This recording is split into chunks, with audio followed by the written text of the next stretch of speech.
Hi, this is Laurie with To the Trade for Interior Design Community, and I have Nile. Hi, Nile. Hi. It's so awesome to see you. And, I want to take this time to thank you so much for being the co host for our To the Trade. You took this on really not knowing the commitment and time and effort that it takes. My gosh, And I it's been just amazing. love working with you. I think we've been a dream team. I really do. Yeah, I've loved it too. It's been so much fun. I think I told you before, like I learned so much. So like I always have my trusty pad with me so I can take my notes.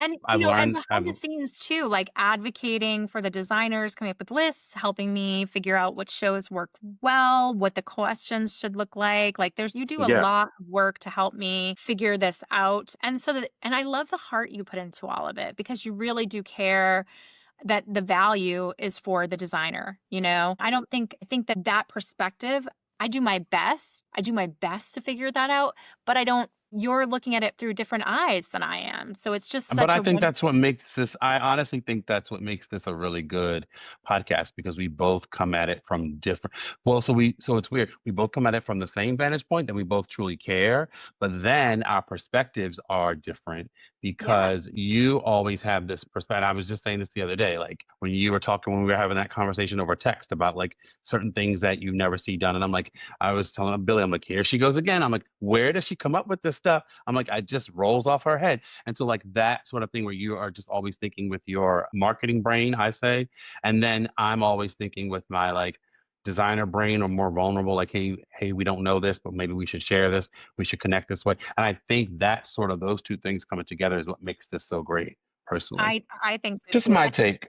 you absolutely do have that heart. I mean, I will talk to people outside in the trade shows, even when you're not around, and I'll mention our work together, and they always tell me, I love Niall. He's so great. And I was like, so do I. He is so great. It's just that feeling that we both, I think, really seriously care and we really want the industry to be better. And we're working to make that happen. And this is a lot of work. I mean, a podcast, if you're out there thinking like I should start a podcast, I just want you to know it's a lot of work to do a Yeah, yeah, podcast. yeah, yeah.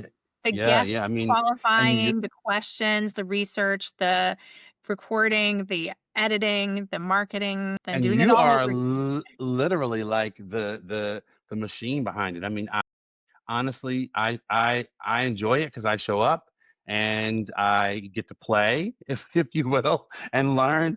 But you like are the thing that keeps this machine going. So I have to take my hats off to you because it is a lot of work. I know it just from watching all the work that you do, and I'm tired and I'm not even really participating in all of that. And I'm like, Jesus. So yeah, you're right. Well, we are It's a lot of a work. top 10 in design, not just interior design Woohoo! podcast. I mean, to come out of the gate like that, wow. I mean, That's I don't know how amazing. we did it. That's pretty amazing, And actually. I That's will run pretty into people all the time, meetings. I've run into people at trade shows. I've run into people. They're like, I just listened to the podcast. I was just listening to the podcast. And I know they're telling the truth because they literally tell me, this is what happened to your last guest, or oh, I think you really should go there or whatever. So it's so fun to hear that it's meaningful to people. And we do try to make sure that we're offering the value. We're asking the questions that you as a listener want to hear. I mean, and I've even gotten screenshots from people who aren't in our industry. Like I've gotten screenshots via text from people who aren't designers who just were like, you know what, who have either hired designers or have worked with designers in the past, or who just maybe know me and were like, they found the podcast very interesting because they learned something about the process or how we work or how the industry works that they really didn't know. They had a preconceived notion. And so I didn't know that that would be a thing. Like I thought, the intention was for us to sort of help ourselves, right? But I think we are also sort of educating the customer, if you will, as well, too. So I it's mean, kind of I think cool. we do try. I've had people who are potential design clients reach out to IDC numerous times with a question of like, how do I, they know I think the thing that they always ask is how can I be a good interior design client? and what does that take? And I will be honest and tell them what I think it really takes to, number one factor is trust, right? I mean, that My is God, yes. Yep. key. You can't go into any working relationship that intimate, that bespoke, without their trust layer being incredibly important. And it's hard to trust people with a significant part of your budget to build you something that's supposed to be so personal. And Yep. I have watched design clients just really mess up their projects and mess up the ability to work with really good talented people who want to do really good work because they can't get that around their head. They can't trust. They can't get there. And so, that's the advice I always give those people is please just it's a process and it's going to get a lot uglier before it gets beautiful. And so you have to be willing to go on the ride and you have to be willing to trust people. That's And so true. it's so hard. I know It's it's so hard, true. but it's It's worth so it true. in the end. And that's why now, like I used to walk into situations and say, and I think I've talked about this before and say like, oh, it's going to be great. We're going to do this and it's going to be, we're going to braid each other's hair and we're going to like pick flowers. And now it's like I go and I'm like, there will be tears. There will be frustration. There might be wine drinking. Like I just, there's going to be all of this, but in the end, it's going to be great. But there's definitely going to be this, this, this, and this. You're going to deal with all of the things, because I don't want you to have this idea that we're going to just be picking roses every day, Yes. so I mean, it's a lot like having a baby or something of that nature where there's going to be pain and there is going to be days you think you're making a mistake. And there are going to be days that you're like, I wonder, this is costing way too much money. There's going to be all of those feelings. And then you don't know how it's going to turn out. And you Yep. don't know are you going to love it? Are you not? Just like Yeah. your mom, that's like the same kind of stuff. And then you have this baby, and then a year later, you're like, oh my God, what if I didn't? Like, this is the best thing in the world?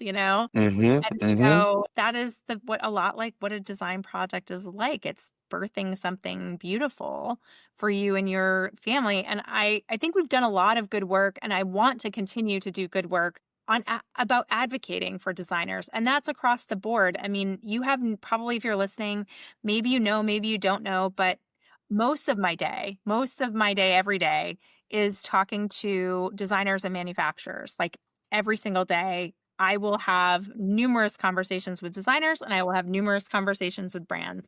And both conversations are all about helping.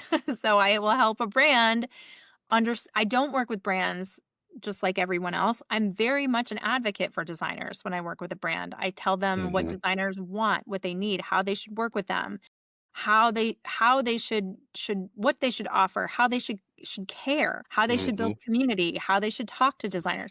In fact, a lot of what I'm talking about now to brands in 2026 is, and I'm going to talk a lot about it to designers, is like no trust being your number one priority in 2026. I need more people to like, know, and trust me because that is how you get clients.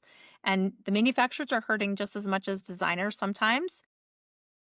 And so I think we really have all of the indicators say that interior design as an industry is going to grow in 2026 quite significantly. I would like to see designers get more market share generally. I would like to see designers paid more.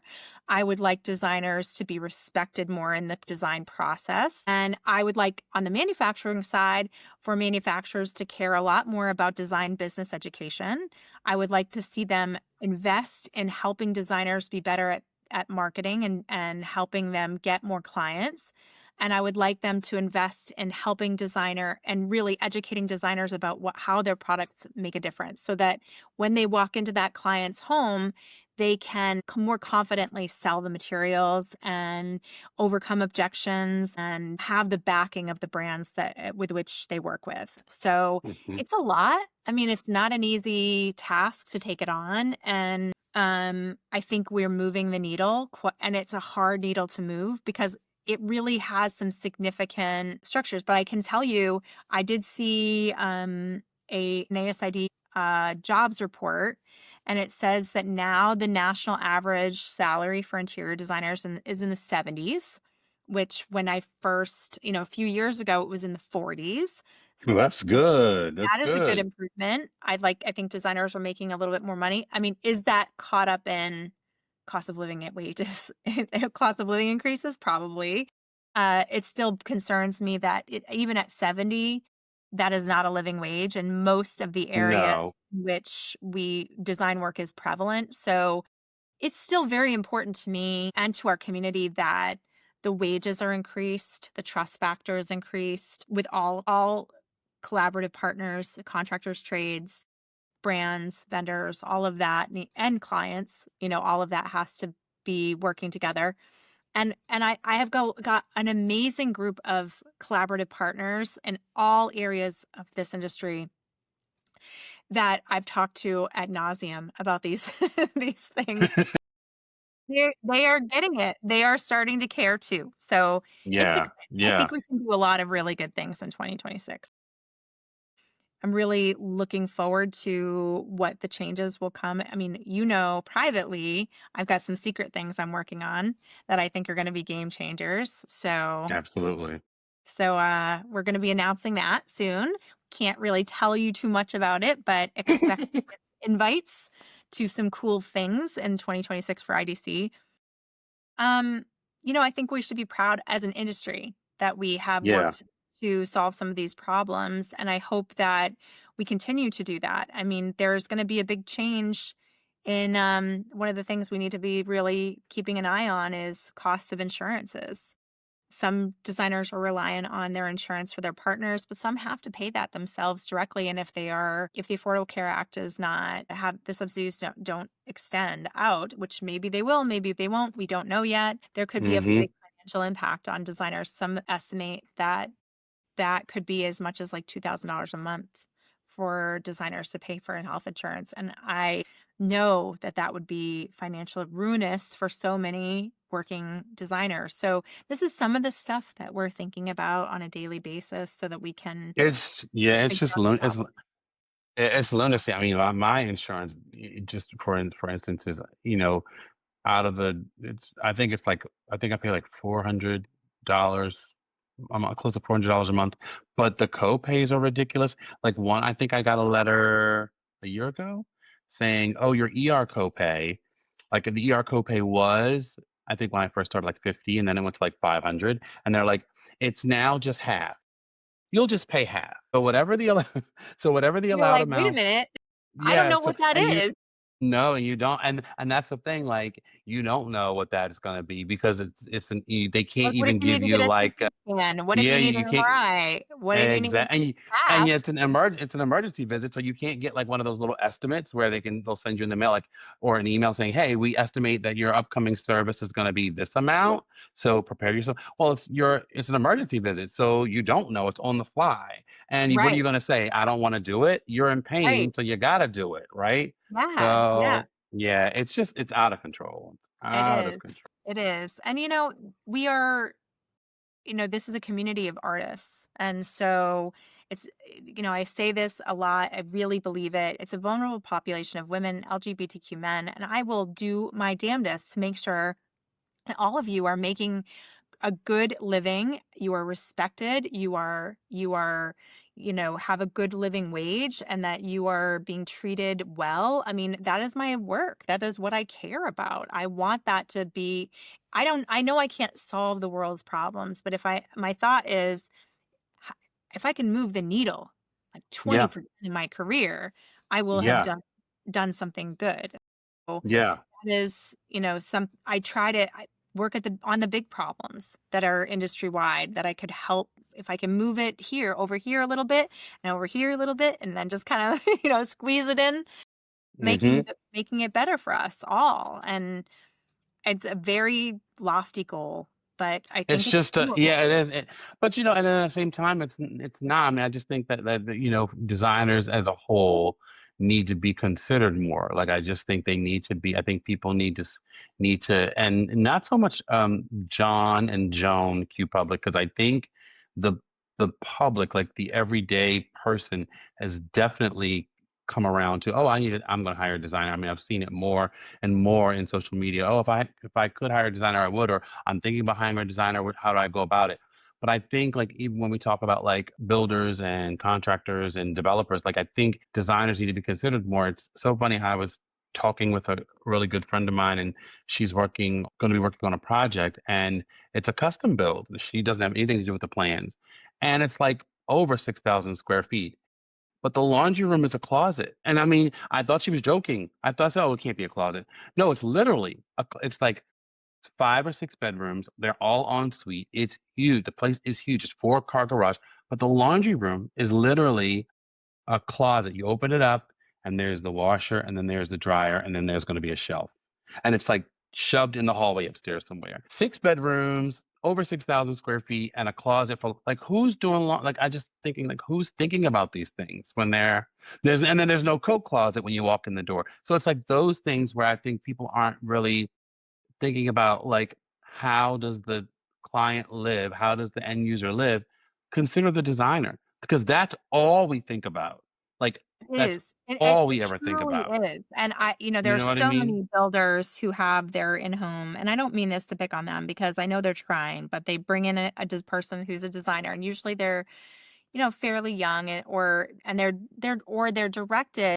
I know of a designer who quit working for a builder because it started out great, and then over time, they wanted to make cuts so they make more profit, and some of the cuts were really like, this is not good design. Like, this is not good design. We're sacrificing good design to appease you, because you can make a cut here and there on the process of building.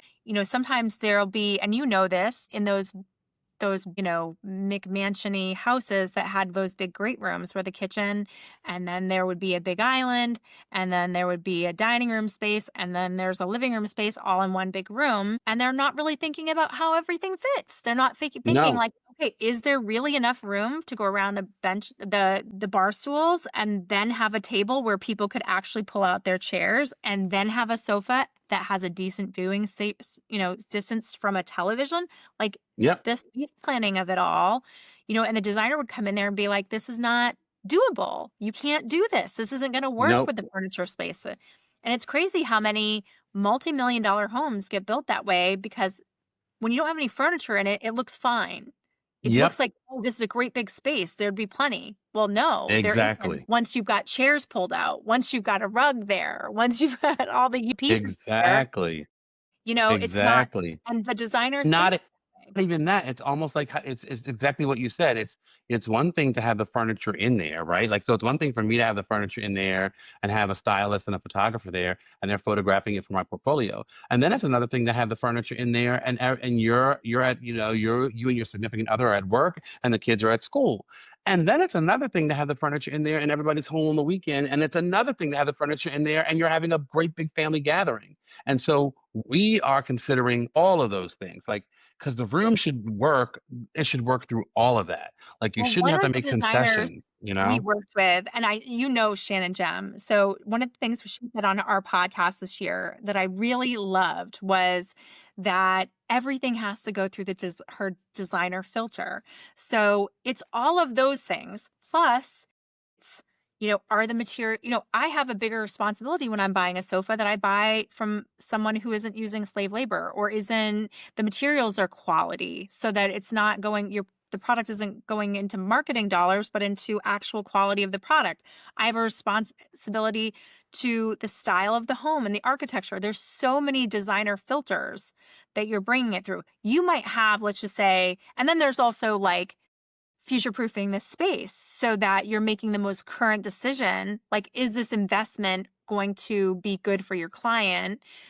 Is what they want a trending piece that is going to be out of date and date this home quickly. So you're Hmm. thinking about so many layers when you're making a decision. There's like checks and balances happening but behind every decision. Sometimes with experience, sometimes those checks and balances can happen more quickly than when you're less experienced. But there's a number of different yes, no, Yeah. this before something as simple as what tile are we going to pick? What floor are we going to pick? How many decisions, are you going to make in any particular space? And how many filters does that decision have to go through before you can get to the right decision for your client? And that's how a designer boils it down 4,000 decisions into 3. And when they brought you Yeah, those 3, you know, inevitably you're going to say, well, what about something else? I would love to see other options. I'm telling you, go with one of the 3 options. Please, number 1, if you want to be a good client. exactly. 99, I will just tell you a statistic that I believe to be accurate within our community is, and I've talked to a lot of designers about this, but more than 90% of clients who choose other directions and other products after the designer has given them a choice of 2 or 3, end up coming back and picking from those original picks, and have now wasted even more money and time because now the More, yeah, designer's gone back exactly. out, they've Yep, picked other new things, everything else has trickles down too. Now that new tile doesn't work with this other thing that we were planning, so it can affect a million other choices, but I'm telling you, 80% of the time, more than 90% of the time, they come back to the original choice after they've explored all of these other options anyway. So, yep. if you wanna save yourself some headaches and some money as a design client, go with one of the decisions that the designer picked because they did run it through this filter that you are unaware of Yep. that is happening, and that a lot of And we that. looked Yeah. at tons of stuff. You don't, I mean, it's, you don't realize it, but we really have. Like, we've gone through, you're seeing 3, but we've probably gone through 300, Yes. and Yeah. so it's And not there are that probably we only picked 4,000 out there. They've already weeded exactly down based on, is up to this manufacturer projects or what reputable? exactly. Is Yep, yep, the quality of the product good? Is this somebody that, has an issue with like returns on the, or bad manufacturing? Maybe its quality is good sometimes, but it's not repeatable. So exactly. is the shipping okay? Like, is their customer service okay? Like all of those factors. Yep, Do I think that the company itself is financially stable so that I can trust them? There's yeah, numerous filters that design, and I'm not saying designers don't make mistakes. Honestly, they can't know everything about an internal company's working. They could have just let go their best person in a certain department, and that's changed everything. But they do their best to make it themselves very, very knowledgeable about everybody they do business with.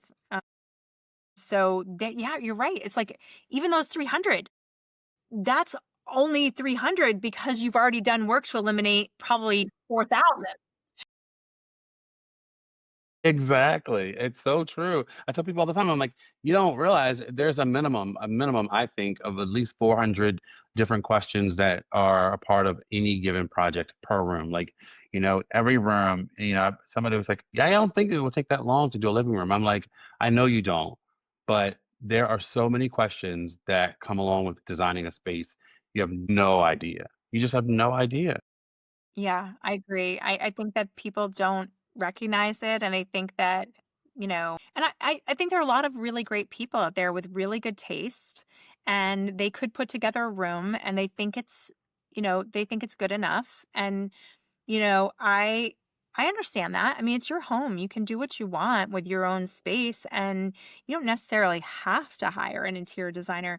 But I will tell you, even people I've talked to that have hired designers and not done the like accessories package at the end, they've Hmm. gone over to their other friend's house that did do the full service design with reveal, and we're like, probably should have done that. We probably should have Yep. gone because you're not really seeing the full vision. You're not Yep. really Nope. seeing what it could have been if you just let your designer do it and do their work, and give you the all. And sometimes that is, don't you think sometimes that's like partially because the client, it's a budget thing most of the time. They are Oh, like, I think so. I think this so. is expensive. And then they talk themselves like, I don't really need that. I could do without it.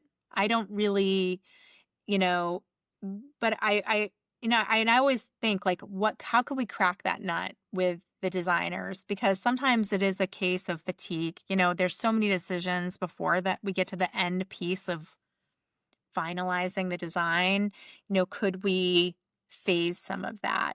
Could we say 6 months after the design project, we come back and offer an accessories package, or a year and a half after, or a year after, say you know, I didn't really want to push you on this, but your exterior could be so much better, and would love to sit down and talk to you about it, the exterior. You have this beautiful pool, and I'd love to help you make that the entertaining place that it could be, you know? I think that's a great idea. I mean, I think I've never thought about it from that standpoint. I think if there's opportunities to do other things, like if you see like adjoining spaces, or areas that sort of flow into or are going to be affected by the room that you're or space that you're designing, yeah, I think that's really smart to say, hey, this is going to be a lot. It's going to be taxing, and so mentally, emotionally, financially.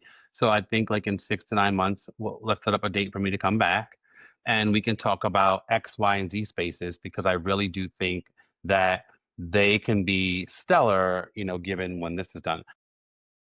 In terms of accessories, I just put it in the letter of agreement saying like this is a thing, like, and you need them, and You do. they're part of the overall vision. And like I mean, this I is always where it tell adds clients, all like, the personality. yeah, it makes or breaks the room. And I'd say to them, like, look, you called me because of whatever space on my website. So which one did you really like? And they might say, oh, I like the one from such and such project. Okay, great. Let's take a look at it. Now, imagine the space without that, and that. Do you think you would love it as much? And they're like, oh, I said, those are all the accessories. Like that's all the finishing touches. Like you got to understand that. And if you're telling me that you're really hesitant because the accessories is going to take you from K for the room to 60K, then maybe what you should have told me was that you wanted to spend only K on the room. Mhm. And then we could have tried to narrow things down to 40 and then done 10, from 40 to 50 on accessories or whatever. Yeah. I think it'd be a smart move for designers to take their existing project portfolio pictures when you're getting towards the end. Why don't you put it into like Gemini, Google's Gemini? They have it as an app now. You can download it as an app and it has really good photo editing capabilities. So does Mm, ChatGPT. But I found Gemini's photo editing to be a little bit better. And you could just say, take out these things and you could list them. You could say, take out the wow. art, take out the accessories, and then you could show the client a few photos of your work when you get to that phase. Like part of your investment guide could have another little section for accessories and exteriors. And you could say, this is what it looks like without it or with it, side by side. That's Without so it, with it. smart. Which one do you want? That's Oh, because so people are so smart. visual, right? And so They are you very can visual. tell them, look at that photo without those things, but it's entirely different if they see it themselves. Like they see it without stuff sucked right out of there. Yeah. Oh yeah. It's true. I don't It's want very, that. very true. Because honestly, and I had to realize this for myself. I had to have a conversation with myself. Like, you got to understand from their perspective. Honestly, for them, it's already a win because what they had before was, 20 times worse than what you've given them. So you've given them a new sofa, a new rug. They've gotten window treatments. They have all the basics. And so for them, it's like this is good. This Yeah, is beautiful, right? this is And better than what I had, and I'm so better than happy. what I had, and And I'm so honestly, happy. they might be in that. I mean, everyone has to recognize the fatigue of financial stuff. I mean, Yeah. when Oh you've been yeah. writing checks and you've been writing checks and you've been writing checks and whatever, paying payments, sometimes you're just hit. It's not even about that you don't have the money. It's like, I just feel like I'm just pouring money out of here. And so sometimes like layering that in, I mean, some people it's just like a straight budget and you can just work it in the initial conversation and that works. And I would encourage that all day long. But if you're finding resistance to some of this, which I know some designers struggle with it, phase it. Phase it, be like, you're Yeah. gonna be fatigued at this time. So why don't we set up a meeting at this time and come back and do that later? And I always think that works for outdoor because no one wants outdoor included in the home build budget, or renovation budget. Do like 9 months later, like even a calendar invite to like set up another meeting with them 9 months after the project's over, and then pitch doing the exterior. Look, Yeah. I've had my eye on it. I knew it was beautiful. You have a beautiful space. You have this beautiful interior. What do you think about doing the exterior now? I mean, you've gotten some time to like, recover a little bit. Yeah, yeah, Now yeah, might be the yeah. time to look at those numbers, especially if you can plan it out so that it's like starting in like January or so when your slow period starts to happen, you can start to reach out to those clients where you know that they have exterior projects. I mean, you could do that right now. Look through your client roster. We just was on a call earlier this morning and some of the designers were like, "What do you do when you're slow?" And I was like, "We get that question on IDC all the time." And that is when you work on systems and marketing. That is what you do when it's Yep. slow. That is what you Yep. need to do. And you Yep. need to start thinking and you start with your clients is like looking at your client spaces, who in there has a beautiful exterior that you didn't touch. Like Yep. we're all potential clients. It's so much easier to work with a past client than it is to gain a new client. So start there saying, really, really enjoyed your project and want to reach out and talk, and ask you how everything is. And, I've really been thinking about your exterior. I didn't want to pitch it as part of our project. I knew you had a great budget. You already were spending a lot of money and I didn't want to push more onto you, but it's such a beautiful space. Have you been giving it any thought? And if you have, let's meet. Let's have a drink or whatever, Yeah. chit chat about it. And you have all sorts of great experience, and it's another space that you could do for that client. And I know some designers are doing whole home and they don't touch that stuff and they don't need it. But for those who do, it's another way to add a little bit extra revenue to your next year by selling. And part of the idea that you were just talking about was we had a designer who wrote in and actually, no, it was Bethany Frankel. Remember Bethany Frankel had that had that whole, my house is, and she has a history of working with stagers, but she was like featured an AD and everybody who ever saw it was like, why is this house an AD? It's beige on beige.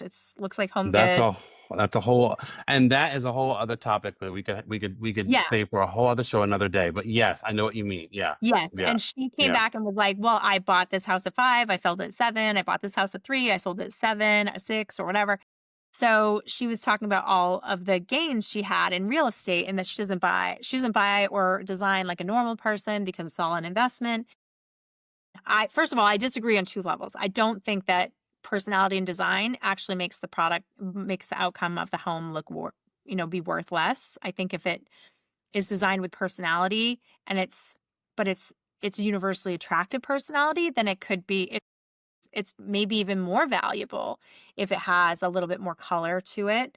Hmm. And secondly, I do think it's a strong strategy for any designer because all of those homes and the net worth of those individuals, you're guessing that the price certainly in the last years has gone up. So you could take an Excel spreadsheet of all the addresses you've done, put in date of, starting the project and today, how much are they worth? Go to Yeah. whatever, how much are those houses worth today? Well, that's your net gain from the time you took on the product to now in the real estate offering. And you're part of that as the designer. Your abilities increase the value of that house. So, and that's unadvertised. I mean, that's not having sold the property. That's just estimated value. If it went on the market with the beautiful pictures of your work, it could be much more than that, depending on how the real estate broker looks at it. But it's really, really kind of a smart idea in your investment guide to say, in my career, and you could give like even overarching numbers. I have increased the net worth of the homes that I've renovated by 25% or 30% or whatever. That could be a claim on your website. That could be a claim in your investment guide and your ROI, because that's the truth. Like you really are building equity in these people's That's homes. true. Yeah, no, You that's know, true. That's Good true. design sells too. I mean, if you walk into a beautifully designed home, are you much more likely to buy it? Are you much more likely? And it's not just the value that client is getting while they live there, but it's Yeah. also when they sell the property. It's a huge equity boost to No, have it's true. thoughtfully It's so designed true. product. Yeah. Where I lived before moving here, there were townhomes and they couldn't get, and they were relatively new construction. I mean, I was there on 9 years, right? So, and was the first owner of that, and they could not get over a certain hump in terms of dollar amount. And some of the decisions that I made during the construction process, right? I remember saying, nope, I want to do this. And I remember the people in the office saying, nobody else has done that in the master bedroom. That's going to be so cool because you're going to be the only townhouse and 300 and some townhomes that have this. So anyway, I remember putting it on the market. I think it sat on the market a day and a half. And not only did it go for the highest amount that had been sold for a townhome, but then there was like a bidding war, and I totally attribute that to the fact that it was designed well, honestly. And because I remember coming back at a certain time and I was early and the people were still in there with the realtor and there was like I would have like music playing and I would have like a candle lit. And I remember the wife saying, she's like, it's beautiful, it's so beautiful, but just the whole feeling, like the whole vibe is just, and she's like, I told my husband, do whatever you get me, because this lady was so particular. She's like, I told him, do whatever you have to do, get me that house. I've looked at like 10 in here and I want this one. Get me that house. So it's true. It makes a Yeah. huge difference. A And I want you huge to difference. take that a little further, and I want you to think every time you think about, shaving hours, giving discounts, giving, a little leeway on the pricing because you want to help the client. Also remember, like, at the end of the day, when they sell that house and they get that little extra equity in their home because you've done this beautiful design, not little, by the way, lot of equity in the home because you've done this design, it's going to end up in their pocket, not yours. So Yep. you are building the equity in their home, and that's why you need to be compensated for it. And so sometimes, even if you don't want to publicize the numbers, I really encourage you to do this exercise because I think it will give you confidence inside yourself to recognize the value you bring to the projects. And then when you're being asked to cut, you can say, look, I've built millions of dollars of equity into my clients' homes. That's not going home with me. That's going home with them. Like, It's the I, truth. you It's the know, truth. Yeah. It's so the truth. And I and don't we want don't think you to about think that. yeah.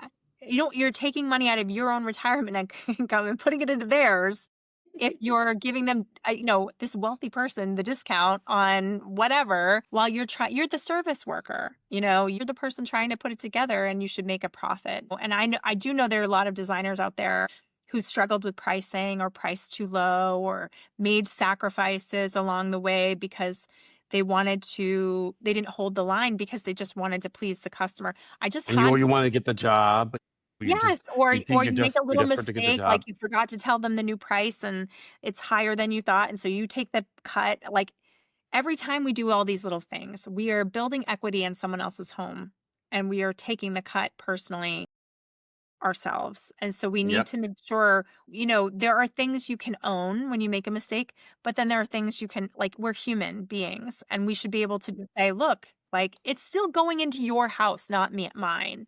So even if I mess up a little bit, like some things, it's worth negotiating with the client and saying, I get that I didn't give you that pricing, or I forgot that it was going to take a little bit more hours, but that's what it took. And having that conversation up front that this sometimes happens too in the process, I'll do my best to mitigate that, but I'm still acting as an advocate for you.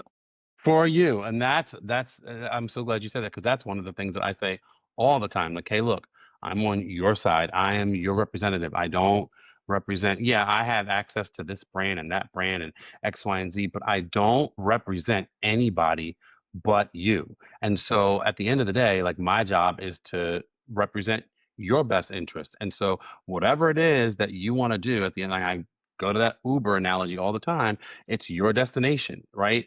I just know how to get there maybe in a better way, right? And so like I think that's the one thing clients have to remember. Like, and I remember my project manager saying like to a client, on the phone, she's like, all that we're doing, she's like, everything that we're doing, she's like, I know you're a little frustrated right now. She's like, but every single thing that we're doing, because this was in the beginning and we were saying like this is our process. Like we do this first and then we do this and then we do this. And no, we cannot. And she's like, but this is all for you. It's literally to support the greater good of your final outcome because we don't want to screw up your final outcome. It's not because we're trying to be self-serving and to sort of serve our own egos. This is literally so that we make sure that your final project is as great as it can be.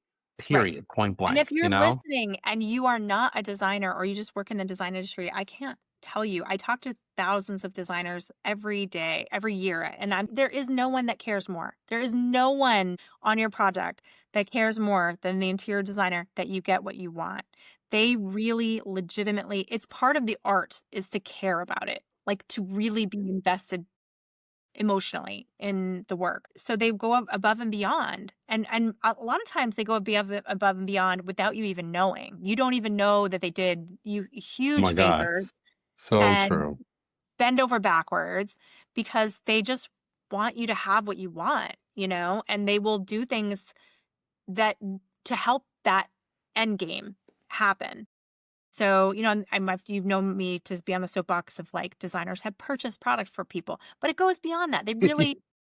They've pulled favors, they called resources, they massaged the price, they've shaved a little bit of money off of their own profit so that they could give you what you wanted. It's in numerous ways, and these are not millionaires who are sitting No, on their laurels, eating bonbons and shopping all day at luxury stores. These are people who are working really, really hard, who have families to support, who have real responsibilities, and they really care about the work that they do, and they care about it being good, and they have a million decisions to make for you, and they're trying to deliver you the results that you want. So as a result, they sacrifice to make that happen. that's the truth. And That's they the take it God home honest with truth. them. They take it home with if Oh you're my upset, God. they're upset. Like, it's the truth. I mean, Yep. it's internalized. It is literally the truth. Like you hit the nail right on the head. It's so true. So, Yeah, so it's true. it's such an emotional connection between a designer. And we don't know how to turn it off. Yeah, it's I don't know any designer who really, I mean, I think that we're all working toward it. We're all trying, like, how can we practice mindfulness so that we don't internalize some of this? And some of it, we do have to start separating ourselves from Yeah. the outcome a little bit. This is their Yeah. home. This is their investment. This is their project. And it's a practice to mindfully separate yourself and recognize that, when things have gone wrong, those things would have gone wrong despite you being in there or out of No there, matter what, no exactly. Whether matter you were what. attached or not. I mean, I have a client right now, and they won't be very long, but they got really upset because of the lead time of the workroom. I mean, got really upset, and to the point where they don't want to, they don't want to pay me. And I'm like, I don't. I said to them, hey, look, I get it. That lead time it is extremely long. I was taken aback. We can look at other workrooms, but I will say it is that time of year. Everybody's busy in terms of, the people who are producing product. And so, an 8 to 10, week lead time is probably what is happening right now with workrooms who are creating custom soft goods. Either way, I don't have any control over the workroom's lead time. I really don't. No, Um, this was an easy one for me. Like I didn't even take it on. I'm like, no, that has nothing to do with me. That is not, that's absolutely out of my control. no, So, no, and it was but just a great wake up that's call. taken years for you to be able to do that, which Oh is my God, a we can, long like, time. shrink the years. I'd like to shrink the years it takes to make a good profit. I'd like to shrink the years it takes for designers to internalize some. I want them to separate themselves emotionally a little bit Yep, more, have a little bit yep. more mindfulness about that you're there to help, but you're not there to, you're not. It's so funny you said that because before we got on today, I said to myself, what is it about the 10-year mark? Or, like, what is it? Because I keep hearing almost every designer say that, like, I think it's around that 10-year 10 mark is years. when they are all of a sudden the light bulb comes on and they're like, I'm just no longer available for this. Like I'm just no longer here for like the cheap rates. I'm no longer here for taking on things that really don't belong to me. I'm gonna still do my best to really put myself out there for my client, but at the same time, I'm going to know my worth. I'm going to be compensated for it, and that's just how it's going to go. And it's weird because I feel like, for me, it's right around the 10-year mark, and I've heard a lot of other designers, and I'm like, how can we just what you were just saying now? How can we like shrink that? Like, how can it I would not be love to shrink that. 10 years? You know what I mean? To have to go Well, through this, because I would I hate think somebody else that to go through it's a this. lot of it is education. We have to get these Yes. people through the education process Yep. of attending events and really, when you do attend and you take the time during a trade event to go to a panel, go to the panels that you think you'll actually get a benefit from and you'll learn something. Really look for moderators. I mean, I know I really make sure when I vet anybody who's going to be on the panel that they are going to give us the real information and that there won't be anybody on my panel who isn't prepared to give real answers and isn't going to just Hmm. like, it's not that, I want the failures. I don't just want the successes, you know? That because that's what you learn from. That's what we That's all what you learn from. learn from. Yes. Yeah. Yeah, I Yeah. am perfectly fine failing because I know I learn every time I fail. Exactly. And I don't think we all work really hard unfortunately, trying to be perfect too. I'd love to see My the God. need for So true. perfection to go away to some degree. You know, we have to embrace Exactly. imperfection to some degree. You know, I think it has to be in a mentality of because we do design, or like we do are the managers of perfection. We sort of are like the curators of that. But I think we have to get into almost that showbiz mentality that okay, yeah, it does have to be perfect when you are putting it on stage, but backstage during rehearsal, like all those times, it doesn't. This is when you're learning. This is when you are trying to get to perfect. In order to get there, you've got to allow yourself to make mistakes. You've got to allow yourself to learn. You got to be open about what you're struggling with because you can't get to show day and have it be perfect if you don't say, hey, you know what? I really don't know the difference between markup and margin, or I really don't know. I really don't have a good receiver. I really don't know why I should not do things piecemeal and and there have them are no delivered dumb one by one. questions in that world. Like, No, my honestly, God, none. you should never feel, at least through interior design community, that there are dumb questions. Like, I really don't like it when there are any comments like that, but it's very rare in our community, but once in a while we get someone who's like, "Oh, these questions." And I'm like, Nope. I never feel that way. I never knew what do you know what a workroom was? I had no clue what a workroom was when I first started. I'm like, "What's up?" And I was so scared to ask, and then one of the designers I asked was like, "Oh," and that made me feel so much better, like I could ask anything. She said, "Oh, it's just a place that it's gonna make your, like, window treatments and your pillows, and, that's gonna be your that's the workroom that we talk about most often that you'll hear." And I was like, "Oh," but didn't know. And "Yeah, was having these conversations with people and listening to them to say workroom this and workroom that, and just was not aware, and felt like, "Oh, that's a dumb question," but I asked it anyway, you know? yeah." I mean, I think it's important to ask those questions. It's important, and I'll tell you, I didn't know what a show house was when I first started. I was like, "What's a show house?" I don't know. Me you I know thought it what? was like a Honestly, model I didn't home or something. you know what? I I didn't turned either, down honestly. Kips Bay to have my wallpaper in Kips Bay because I didn't know. I thought they asked me if I could give them free wallpaper and come and install it. And I was And you like, were like, "I'm not doing that." I can't do that. You're selling these houses. You can't pay Right? me for wall Yeah. You want me to give you free wallpaper for like a model home? and you're gonna sell them at like $1.5 million. No, I'm not doing that. No, I get it. Yeah. I was like, I no get it. way. I totally get it. I Yeah. totally, totally get it. But there I are was s the same and way. there are more. Like, I know that a lot of designers who come out of design school don't know how to, and even if you haven't done the design school, it's such a challenge to figure out product and pricing and marketing and how to do this and how to do that and how to stand out and how to handle social media. To own a business is not easy. It's just not No, easy. Or even to work for a business is not easy because you're still managing the business. It's part of the business when you work for a business. So this is a tough business. This is a lot of moving parts. There's a lot of decisions. There's a lot of financial risk and reward for certain people. It's a lot to manage. There's a lot to manage. And I love that we're working towards real, defined answers that will, and I share information we share information everywhere, interior design community, on our Instagram, on our website, and this podcast. All of it is about, and helping you. that's why it's important to visit all of the things like the podcast, and shameless plug, but the podcast and the social media channels, because the thing is, right, 95 from my perspective, 95% of the time, 98% of the time, there is no definitive answer, right? In terms of like, this is the way you should always do margin and markup. No, because maybe you have a hybrid pricing model, or this is the brand that you should always go to for X, Y, and Z.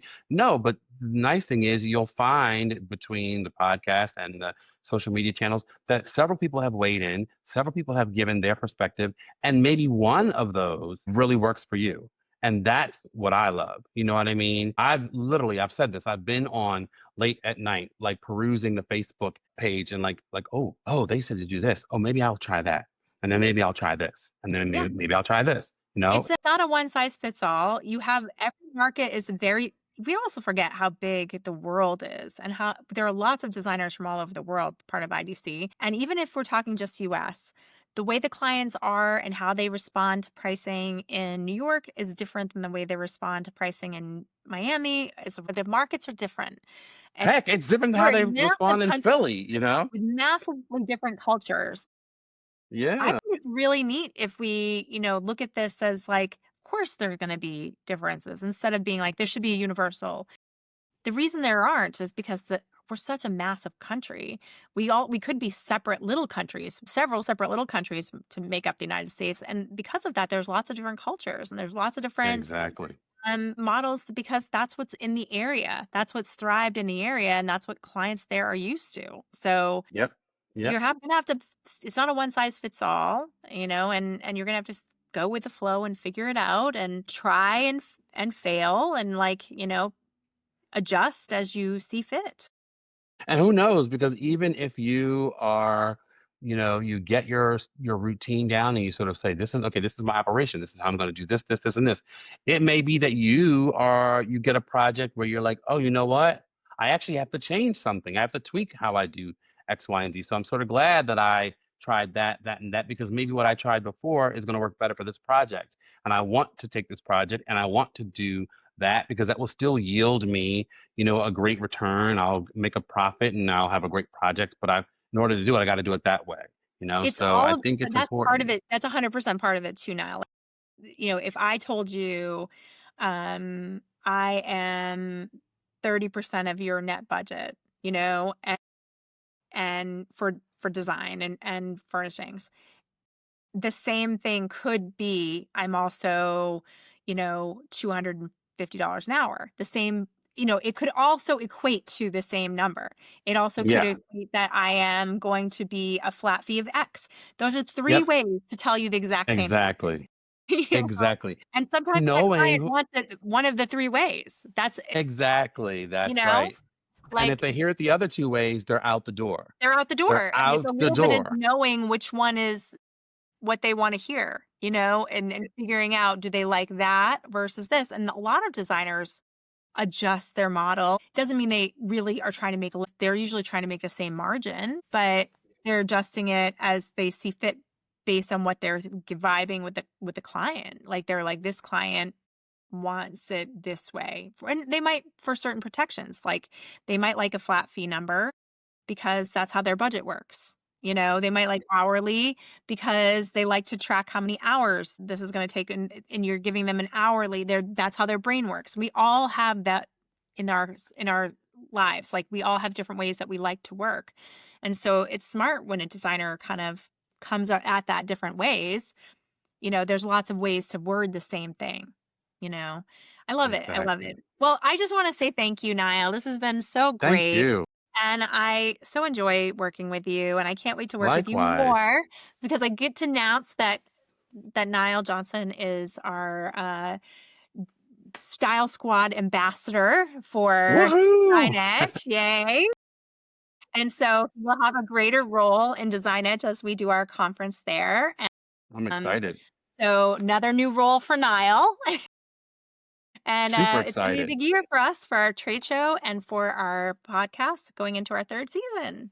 Yay. I'm Happy excited. holidays, everyone, and we will Happy see you next. holidays. Bye. Bye.